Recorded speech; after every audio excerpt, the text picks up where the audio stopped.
ఈరోజు జరుగుతున్న ఈ ప్రత్యేక కార్యక్రమంలో ఆంధ్రప్రదేశ్లో 5,000 కోట్ల రూపాయలతోటి 29 జాతీయ రహదారి ప్రాజెక్టులకి శంకుస్థాపన మరి జాతికి అంకితం చేయడానికి ఈ సందర్భంలో విచ్చేసిన గౌరవ కేంద్ర రోడ్లు రవాణా మరియు రహదారుల మంత్రివర్యులు శ్రీ నితిన్ గడ్కరీ గారికి, గౌరవ ఆంధ్రప్రదేశ్ రాష్ట్ర ముఖ్యమంత్రి వర్యులు శ్రీ నారా చంద్రబాబు నాయుడు గారికి, గౌరవ కేంద్ర పౌర విమానయాన శాఖ మంత్రివర్యులు శ్రీ కింజరపు రామ్మోహన్ నాయుడు గారికి, గౌరవ కేంద్ర గ్రామీణాభివృద్ధి మరియు సమాచార శాఖ సహాయ మంత్రివర్యులు శ్రీ పెమ్మసాని చంద్రశేఖర్ గారికి, గౌరవ కేంద్ర భారీ పరిశ్రమల మరియు ఉక్కు శాఖ సహాయ మంత్రివర్యులు శ్రీ భూపతిరాజు శ్రీనివాసవరం గారికి, గౌరవ ఆంధ్రప్రదేశ్ రాష్ట్ర రహదారుల భవనాలు మరియు మౌలిక వసతుల పెట్టుబడుల శాఖ మంత్రివర్యులు శ్రీ బీసీ జనార్దన్ రెడ్డి గారికి, ఆరోగ్య వైద్య శాఖ మంత్రి శ్రీ సత్యకుమార్ యాదవ్ గారికి, మనం గౌరవ పార్లమెంట్ సభ్యులు శ్రీ దగ్గుపాటి పురంధేశ్వరి గారికి, అలాగే మిగతా గౌరవ పార్లమెంటేరియన్స్ అందరికీ, ఇక్కడికి విచ్చేసిన తెలుగుదేశం, జనసేన, భారతీయ జనతా పార్టీ నాయకులకి, ప్రజలకి, ప్రతి ఒక్కరికి నా హృదయపూర్వక నమస్కారాలు. ఈరోజు జరుగుతున్నది కేవలం రోడ్లు వేయడం మాత్రమే కాదు, ఇది మన భారత్ అభివృద్ధికి, ఐక్యతకి, మెరుగైన భవిష్యత్తుకి చాలా బలమైన పునాది. ఈ దేశ ప్రగతికి, పురోగతికి చిహ్నాలు రవాణా మార్గాలు. దీనిని ఏ ఆర్థికవేత్తలైనా అంగీకరిస్తారు. 1999లో భారతదేశానికి గోల్డెన్ క్వార్టర్లేటరల్ ప్రాజెక్టుతో రహదారుల దశను మార్చాలనే ఒక గొప్ప ఆలోచన చేసిన ఘనత నాటి ఎన్డీఏ ప్రభుత్వానికి. దార్శనికులు, భారతరత్న శ్రీ అటల్ బిహారీ వాజ్పేయి గారికి మానసపుత్రికగా మొదలైన గోల్డెన్ క్వార్టర్లేటరల్ ప్రాజెక్టు దేశ రహదారుల దిశనే మార్చిన గొప్ప ముందడు. భారతదేశం సుస్థిరమైన ఆర్థిక ప్రగతితో ముందుకు వెళ్తోంది. ప్రపంచమంతా నేడు భారతదేశ సంతులిత ఆర్థిక వృద్ధిని చూసి అందరూ ఆశ్చర్యపడుతూ ఉన్నారు.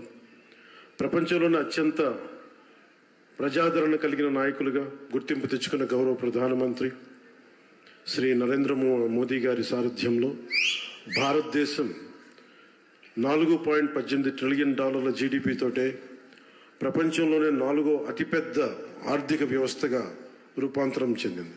ఇది నూతన భారతదేశ ఔన్నత్యాన్ని ప్రపంచానికి చూపించే ఒక మైలురాయి. వికసిత్ భారత్ 2047 లక్ష్యాన్ని చేరుకునే దిశగా ఇది చాలా గొప్ప అడుగు. ఈ ఎదుగుదలకి అసలైన బలం మౌలిక వసతుల రంగం, ముఖ్యంగా రోడ్లు, హైవేలు. ఈ రంగంలోకి వచ్చిన భారీ మార్పులకి కేంద్ర బిందువుగా ఉన్నది గౌరవ కేంద్ర రహదారుల మరియు రవాణా శాఖ మంత్రివర్యులు శ్రీ నితిన్ గడ్కరీ గారు. ఆయనకున్న దూరదృష్టి, పట్టుదల, పనితీరులోని ఖచ్చితత్వం ఆయనని ఎంతో ప్రత్యేకంగా నిలిపాడు. 2014లో దేశంలో జాతీయ రహదారులు 91,000 కిలోమీటర్లు ఉండగా ఇప్పుడు అది 1,46,000 కిలోమీటర్లకి పెరిగాయి. రహదారి నిర్మాణ వేగం రోజుకి ఒకప్పుడు 11.5 కిలోమీటర్లు ఉంటే ఈ రోజునది రోజుకి సుమారు 34 కిలోమీటర్లు చేరింది అంటే అది గడ్కరీ గారి ఘనత, ఆయన లీడర్షిప్ ఎబిలిటీ. నిర్మాణ వేగం 3 రెట్లు పెరిగింది. అలాగే మౌలిక వస్తువుల రంగానికి కేటాయించిన బడ్జెట్ని సుమారు 6 రెట్లు పెరిగింది. Atal tunnel, Delhi Mumbai expressway, Chardham highway ఇలాంటివన్నీ గొప్ప ప్రాజెక్టులు ఆయన నేతృత్వంలోనే పూర్తయ్యాయి. Shri Gadkari ji is therefore seen as a symbol of India's infrastructure renaissance and is rightly known as the highwayman of India. మన రాష్ట్రం కూడా అభివృద్ధి దిశగా పరుగులు పెడుతోంది. గౌరవ ముఖ్యమంత్రి శ్రీ నారా చంద్రబాబు నాయుడు గారి నాయకత్వంలో మన ప్రభుత్వం మొదటి రోజు నుండి అభివృద్ధిపైన దృష్టి పెట్టింది. గత ప్రభుత్వానికి కేంద్రం నుండి సహాయం వచ్చిన రహదారి అభివృద్ధిపై సరైన శ్రద్ధ చూపలేకపోయారు. కానీ ఇప్పుడు ఎన్డీఏ కూటమి ప్రభుత్వం స్పష్టమైన లక్ష్యంతో పూర్తి కర్తవ్య బద్ధతతో పనిచేస్తుంది. అలాగే జాతీయ రహదారుల నిర్మాణం తరహాలోనే మన రాష్ట్రంలో అడవి తల్లి బాట పేరిట గిరిజన ప్రాంతాల్లో రవాణా సదుపాయాలు కల్పించేందుకు కొండ రహదారుల నిర్మాణాలను కూడా ప్రారంభించాం. దీనికి మనందరం కూడా చాలా మనస్ఫూర్తిగా ప్రధానమంత్రి గారికి కృతజ్ఞతలు చెప్పుకోవాలి. పిఎం జన్మన్ ప్రధానమంత్రి జనజాతీయ ఆదివాసీ న్యాయ మహా అభియాన్ కింద అది ఓట్లు పడే దారులు కాదు, 1,00,000 మందికో 25,000 మందికో ఉపయోగపడే రోడ్లు కాదు.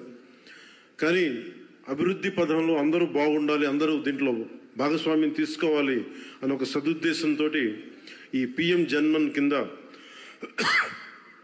ప్రధానమంత్రి గారు దగ్గర నుంచి పిఎం జన్మన్ పథకం కింద కేంద్ర ప్రభుత్వం నుంచి 550 కోట్ల రూపాయలు మనకు వస్తే 50 కోట్ల రూపాయలు మన ఆంధ్రప్రదేశ్ నుంచి, నరేగా నుంచి దాదాపు 500 కోట్ల రూపాయలతోటి ఈ రోజున అడవి తల్లి బాటని స్వాతంత్రం వచ్చినప్పటి నుంచి కూడా రహదారులు వేయని గ్రామాలకి ఈ రోజున డోలీ మోతలతోటి ఇబ్బందులు పడుతున్న ఆ పరిస్థితిని తొలగిస్తూ రవాణా లేని ఏజెన్సీ గ్రామాలని రోడ్లతో కలుపుతున్నాం. దీనికి ప్రత్యేకంగా గౌరవ ముఖ్యమంత్రి శ్రీ నారా చంద్రబాబు నాయుడు గారికి కృతజ్ఞతలు తెలుపుకోవాలి.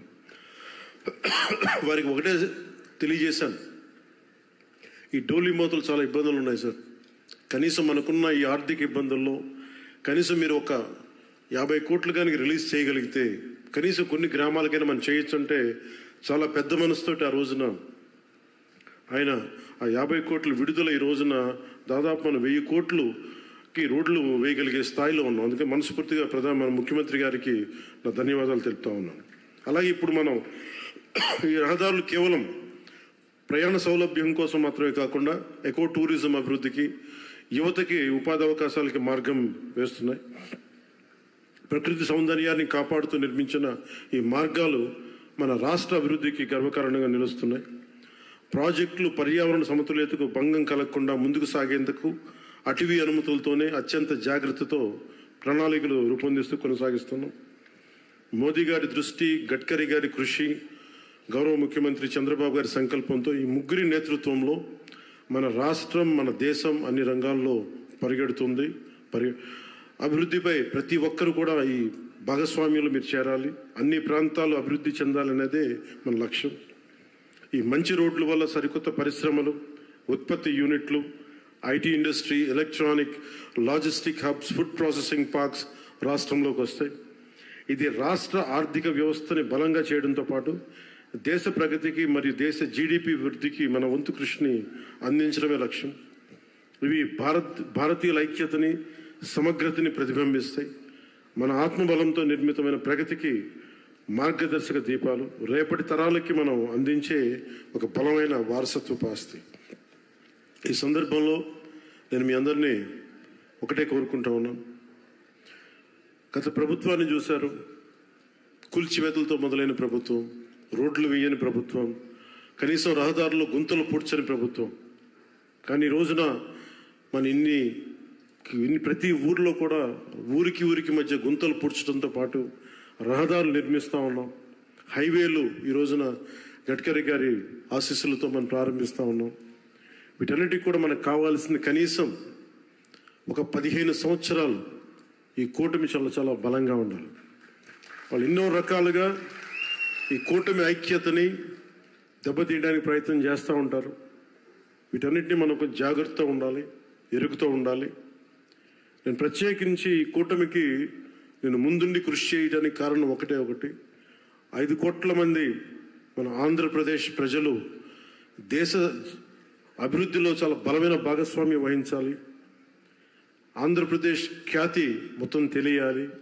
మన వెనకబడ్డతనానికి తిరిగి దాటుకుని అభివృద్ధి పదంలో పరిగెట్టాలని ఒక్క సదుద్దేశంతో నేను చేసిన ఈ ప్రయత్నం ఈరోజు సఫలమై ఈ రోజున ఇంత పెట్టుబడులు వస్తున్నాయి. ఎందుకంటే ఒక బలమైన నాయకులు కావాలి, చంద్రబాబు గారి నాయకులు కావాలి. దేశం మొత్తం ఒకటే తాటిపై నడిపించే బలమైన నాయకులు శ్రీ మోదీ గారు. వీరందరి ఆశీస్సులు ఉన్నాయి, వీరందరి కృషి ఉంది. దాంతోపాటు జనసేన నాయకులకు కానీ, తెలుగుదేశం నాయకులకి కానీ, భారతీయ జనతా పార్టీ నాయకులకి, కార్యకర్తలకి, ప్రతి ఒక్కరికి పేరున చిన్న పొరపచ్చాలు ఏమున్నా కానీ వాటిని మీ స్థాయిలోనే సరిదిద్దుకొని నేను ముందుకెళ్ళాలి, కూటమిని బలోపేతం చేయమని మనస్ఫూర్తిగా నేను కోరుకుంటా ఉన్నాను. అందుకని మనస్ఫూర్తిగా మరోమారు ధన్యవాదాలు తెలియజేసుకుంటూ ఆంధ్ర అభివృద్ధి పదంలో రాకెట్ స్పీడ్తో వెళ్ళాలని మనస్ఫూర్తిగా కోరుకుంటూ ఇక్కడికి వచ్చిన మీ అందరికీ ప్రత్యేక ధన్యవాదాలు తెలుపుకుంటూ గడ్కరీ గారికి మరోమారు మనపూర్వక ధన్యవాదాలు తెలుపుకుంటూ సెలవు తీసుకున్నాను. జై భారత్, జై హింద్.